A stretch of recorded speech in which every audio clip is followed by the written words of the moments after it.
Dimanche soir, deuxième partie, il est furieux, le président, contre ces profs qui font de la rétention des copies du bac pour protester contre la réforme Blanquer. Écoutez-le depuis le stade de Lyon.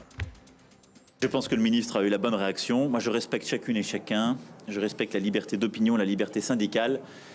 Mais à la fin des fins, on ne peut pas prendre nos enfants et leurs familles en otage. Je crois que quand on est enseignant dans la République française, on a des devoirs aussi. Et notre devoir à tous, c'est que quand il y a un examen qui est attendu avec angoisse et qui vient sanctionner la fin des études secondaires et l'entrée dans la vie universitaire ou la suite, notre devoir à tous, c'est d'être au rendez-vous et c'est de faire ce qu'on doit faire. Bonsoir Thibault Lhuillier, vous êtes prof d'histoire géo au lycée Jacques Brel de la Courneuve. Vous en avez certaines de ces épreuves du bac, vous en retenez combien ? Je retiens 69 copies d'histoire-géographie. Vous prenez en otage les enfants, comme dit le président Macron ? Alors, cette phrase, il se trouve que je ne suis pas seulement professeur d'histoire-géographie, mais aussi d'enseignement moral et civique. Et cette phrase me choque particulièrement. En effet, la déclaration du président peut sembler être simplement une petite phrase politique, comme on entend souvent, pour gagner de son côté les parents d'élèves, par exemple. Mais en réalité, elle est bien plus grave que ça, pour moi. Il ne s'agit pas seulement de notre mouvement, qui est un petit mouvement, qui est pacifiste, il n'y a pas de problème là-dessus. Il ne s'agit pas seulement de nos personnes. On est tous des professeurs très républicains. Et ce qu'on défend, c'est l'école républicaine. Une école avec de l'égalité des chances et, si possible, davantage de moyens pour les enfants. Mais vous et en fait, ce qui est vraiment attaqué, ces enfants en ce moment et ses parents aussi. Non, c'est pas ça qui est important là. C'est ce qui est vraiment attaqué ici par la déclaration du président Macron, c'est les valeurs républicaines. Pour plusieurs raisons. D'abord parce qu'il manque vraiment de respect à des gens qui ont été véritablement et les valeurs républicaines, c'est pas de corriger les copies et de les redonner ? Non, ça c'est une tâche de correction. Et en même temps, M. Macron, il estime que exercer son droit de grève, c'est prendre des familles en otage. De cette façon, il nous calomnie, il manque de respect aux vrais otages, et à mon avis, il commet quelque chose qui peut s'apparenter à de la forfaiture, et je vais expliquer pourquoi dès maintenant. M. Macron rappelle dans sa déclaration qu'on a des droits et des devoirs. Les droits et les devoirs du président, ils sont dans l'article 5 de la Constitution. Dans cet article-là, il est dit que le président, c'est le garant de la Constitution. Dans notre Constitution, dans le préambule, dans ce qui est le socle fondamental, il y a le droit de grève. Il y a la liberté d'expression, notamment pour les fonctionnaires. Oui, mais là, c'est plus et là, que il la la grève. bafoue. Vous retenez les copies. Non, c'est la grève. Je suis en grève depuis le 2 juillet. J'ai arrêté ma grève le samedi, là, hier. Et donc vous allez les redonner quand ? La grève. Je vais rendre a priori mes copies lundi. Mais le vrai problème qui se pose pour nous... Exactement, je vous explique pourquoi. Parce que M. Blanquer a demandé à ses fonctionnaires de commettre des actes illégaux. Et ça, c'est extrêmement grave. Il a demandé à certains proviseurs, certains chefs d'établissement, d'usurper un rôle qu'ils ne pouvaient pas avoir d'après le droit, d'après le Code de l'éducation, celui de président de jury. Et ce faisant, certains d'entre eux ont pu, il me semble, commettre des faux en écriture qui sont extrêmement graves. Si nous siégeons lundi, et beaucoup de collègues se posent véritablement la question à cause de ça. Nous voulons rendre nos copies, mais si nous siégeons lundi en jury, nous risquons de nous retrouver complices de ces actes illégaux. Pourquoi ça ? Parce que nous allons siéger en tant que jury et nous allons valider des actes illégaux qui ont été demandés par ce ministre. Ça, c'est particulièrement grave. Il faut vous rendre compte qu'au départ, notre mouvement, c'est la suite d'un mouvement extrêmement long de 15 mois parce que M. Blanquer était isolé. Sa réforme a été refusée aussi, par tout le monde. Mais les parents d'élèves, les élèves pour qui le bac, ça clôture des années d'études et puis qui, les profs font de la rétention. C'est jamais vu quand même en mai 68, il n'y a pas eu ça. Et vous doutez que ça, on en est particulièrement conscient, parce que moi, mes élèves, je les accompagne. Et il se trouve que je suis particulièrement serein pour vous répondre aujourd'hui. Ils vous comprennent, vos élèves ? C'est ce que je voulais vous dire. Je suis particulièrement serein aujourd'hui parce que ce matin, j'ai eu de magnifiques messages de mes élèves qui m'ont dit « Monsieur, on vous a vu passer à la télévision, on sait que c'est dur pour vous et on vous soutient. On sait que vous faites ça pour nous. » Cette année, on a fait plus d'une dizaine de journées de grève. Nos élèves, ils savent qu'on se bat pour eux. Ils savent qu'on se bat contre une réforme qui est mauvaise. Et là, je répète, ce qui est très grave pour moi, et je pense que M. Safran, qui est un républicain important, M. Le Guen, qui a été secrétaire d'État, à mon avis, ils doivent être vraiment sensibles à cet argument. Alors, il y en a un qui est pas très sensible, central. C'est François Bayrou qui était tout à l'heure sur LCI. Écoutez-le. Leur attitude est inacceptable. Ces professeurs qui ont refusé de rendre les notes, en effet créant des situations pour les élèves qui sont inextricables et provoquant des dégâts pour la suite. Il faut les sanctionner. Ce qu'ils ont fait, c'est le contraire de la vocation d'un enseignant. Et ils l'ont fait... Alors ça a apporté naturellement, ça a apporté des troubles à l'examen, ça a apporté des troubles aux élèves, ça a profondément gêné et perturbé beaucoup de gens, mais ils ont porté atteinte à leur métier. Ils ont porté atteinte à l'image des enseignants. Moi, je ne comprendrais pas qu'il n'y ait aucune sanction. Ça vous a fait un peu sourire, ce que vous entendez là. François Bayrou qui sera rediffusé tout à l'heure à 23h45 sur LCI. Ce qui est quand même particulièrement ici amusant, c'est que nous, on a un préavis de grève qui est déposé, d'accord ? Enfin là, c'est la grève de copie. Déjà pour le 17 juin, pour la surveillance du bac. On est 30% à ce moment-là de professeurs qui devront surveiller le bac à être en grève. Monsieur Blanquer ment sur ce chiffre en prenant les professeurs de la maternelle jusqu'au lycée. Il essaye de braquer la profession. On prévient à chaque étape de ce qui va se passer. À chaque étape, on demande l'ouverture des négociations. Je rappelle que M. Blanquer, sa réforme n'a été acceptée par personne. Bon. Il y a au Conseil supérieur de l'éducation 49 personnes qui ont voté contre, 4 personnes qui ont voté pour. Quand il dit ça, quand on a fait grève, votre métier, non, je continue à vous expliquer. Exactement. Mais quand on a fait notre grève le 4 juillet, dans les jurys, on a eu plus de 300 remontées de motions de jurys non grévistes qui soutenaient leurs collègues en grève. Pourquoi ? Parce que les ordres de M. Blanquer sont illégaux. Ça, il faut que les parents le comprennent bien, les parents d'élèves. Ceux qui sont particulièrement lésés, c'est les parents des élèves. S'il vous plaît, écoutez-moi là-dessus. C'est vraiment important, il faut que les parents le comprennent. Ceux qui sont lésés, c'est les parents des élèves dont on n'a pas retenu de copie. Parce qu'en fait, les élèves dont on a retenu des copies auront le choix demain. Je l'explique parce que certains ne sont pas au courant. Exactement, il faut écouter pour pouvoir comprendre. Demain, moi, quand je rendrai mes copies, il y aura, d'après la solution de M. Blanquer, le choix entre la note dite de contrôle continu, ça n'est pas le cas, c'est une note de moyenne de l'année, et la note que j'aurai mise avec mes notes de baccalauréat. Face aux jeunes dont on n'a pas les copies. Il faut vraiment que j'explique, c'est un tout petit peu technique, mais ça va être très court. Et le problème, c'est que ça, c'est interdit par le Code de l'éducation. On ne peut pas avoir seulement une partie des candidats qui est jugée sur ce qu'on appelle le contrôle continu. Si vous aviez corrigé les copies, le problème ne se posait pas. Je n'inverse pas les rôles parce que dès le départ, si M. Blanquer avait accepté les négociations, on rendait les copies le 4 juillet, il n'y avait aucun problème. Si M. Blanquer avait accepté de déplacer de 2 jours les résultats du bac, on rendait les copies, il n'y avait aucun problème. Il suffisait d'accepter la négociation. Oui, monsieur, moi, à vous écouter, je crois vraiment à votre bonne foi. Mais je m'interroge quand même. Comment se peut-il, y compris avec votre formation et vos responsabilités, que vous puissiez nous dire qu'il y a une forfaiture du président de la République, qu'il y a des actes qui sont totalement illégaux, etc., etc. Si nous sommes dans un état de droit, vous pouvez bien comprendre que ce n'est pas vous qui pouvez décider le droit. Vous pouvez avoir votre point de vue, ça on le comprend très bien.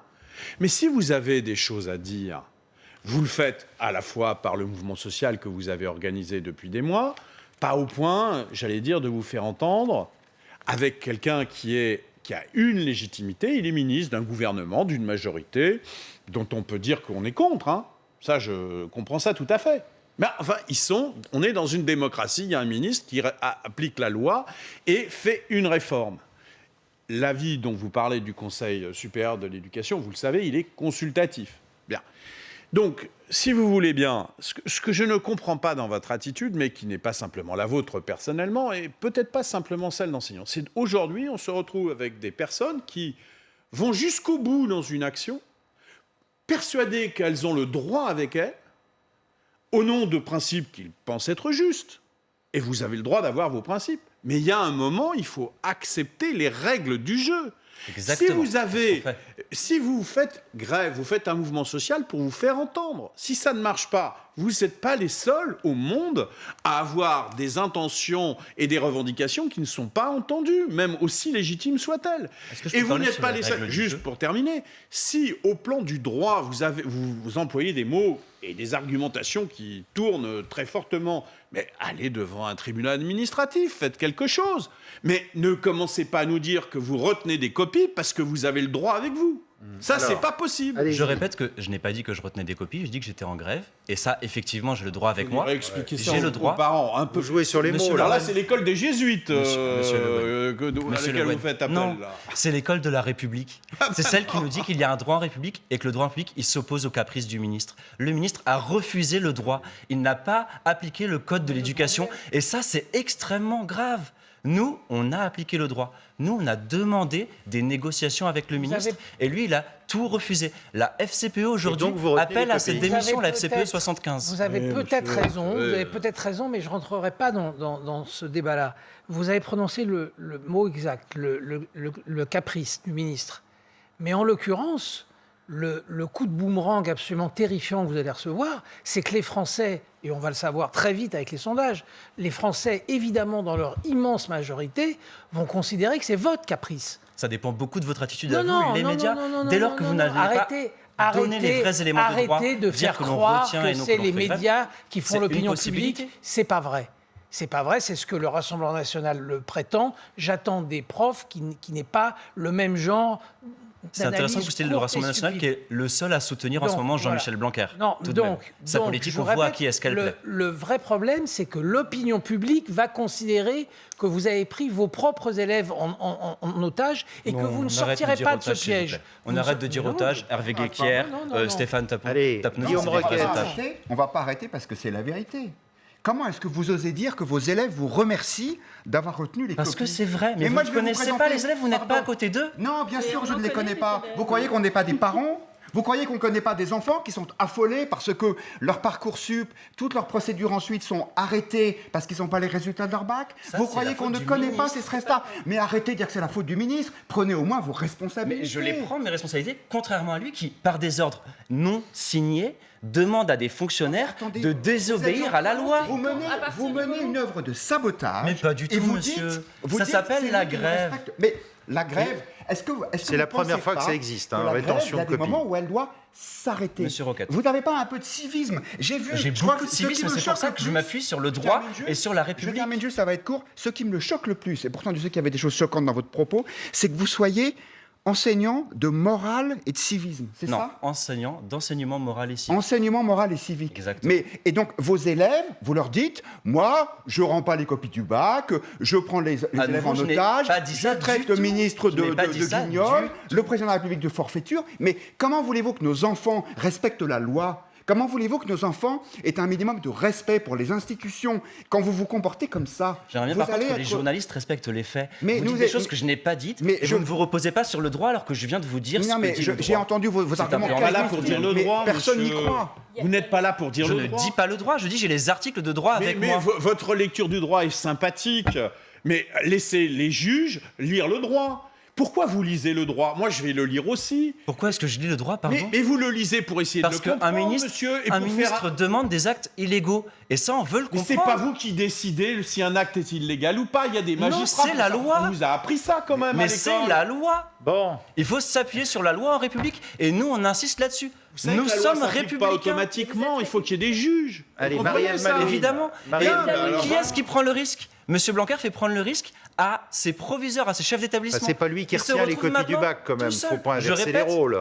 Je répète, là, c'est Monsieur Blanquer qui a fait le choix d'une politique autoritaire. On a montré, moi je pense qu'on a montré à l'opinion qu'il était, d'une part, autoritaire avec des fausses menaces contre les enseignants qui ne respectaient à nouveau pas le droit, ces menaces. On a aussi montré qu'il était isolé et j'espère qu'il le sera davantage car les chefs d'établissement devraient se retourner. Mais cher monsieur, c'est précisément sur ce point-là que vous allez perdre le combat médiatique et le combat dans l'opinion publique. C'est que les Français vont approuver le fait que Blanquer soit autoritaire, justement. Avez-vous écouté mes arguments avant de répéter les mêmes choses que on les a entendus.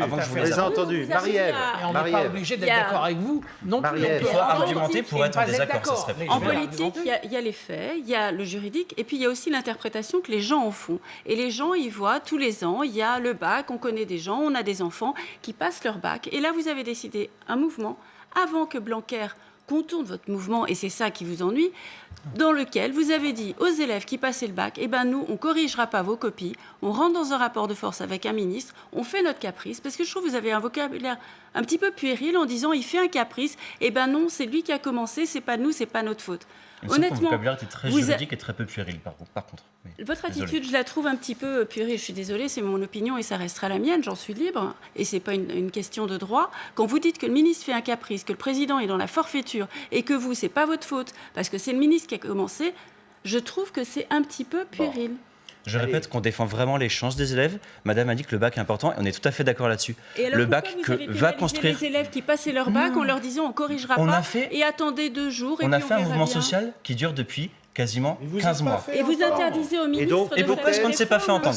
Parce que vos revendications n'étaient pas assises sur la crédibilité que globalement vous portez. Et quand est-ce que les médias se sont véritablement intéressés au mouvement? Pardon? Quand est-ce que les médias se sont véritablement intéressés au mouvement? Non, je vous pose la question. Pas le coup Mais les médias, c'est d'abord les gens. Il y a plein de sujets sur lesquels les médias ne se sont pas intéressés au point de départ et qui ont existé. Ce qui est très contradictoire, c'est que là, vous êtes dans un discours dur du mouvement des Gilets jaunes. Rien à voir, mais tout à voir.